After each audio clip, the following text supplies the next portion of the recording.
મિત્રો આપ જોઈ રહ્યા છો Rajkot railway station platform number 4। કોઈ પણ જાતની લિફ્ટની કે એક્સિલેટરની સુવિધા નથી। દિવ્યાંગો અને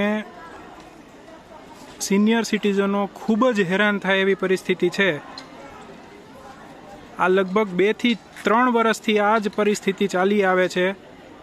સરકારને મોટા મોટા ખર્ચા કરવા છે, પણ આટલી એક નાનકડી વસ્તુ કે કોઈ લિફ્ટની સગવડતા કે કોઈ જાતની એક્સિલેટરની સગવડતા કરી શકે નથી। આ જોઈ લ્યો, એક સિનિયર સિટીઝન મહિલા છે, એના દિવ્યાંગ બાળકને નીચે મહા મુશ્કેલે મહા મહેનતથી ઉતારી રહી છે।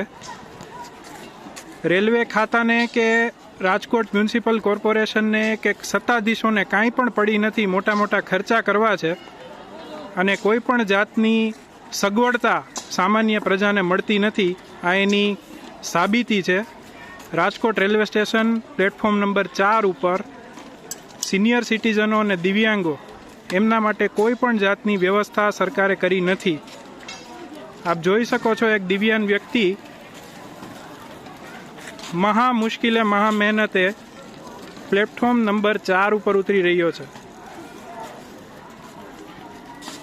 અમે ઈચ્છીએ છીએ કે આ વિડીયો જે તે લાગતા વળગતા સત્તાધીશો પાસે પહોંચે અને લોકોને ખબર પડે કે વિકાસ કરીને દેકારા કરતી સરકાર આ છેલ્લા 3 વર્ષથી એક એક્સિલેટર કે લિફ્ટની પણ સગવડ કરી શકી નથી।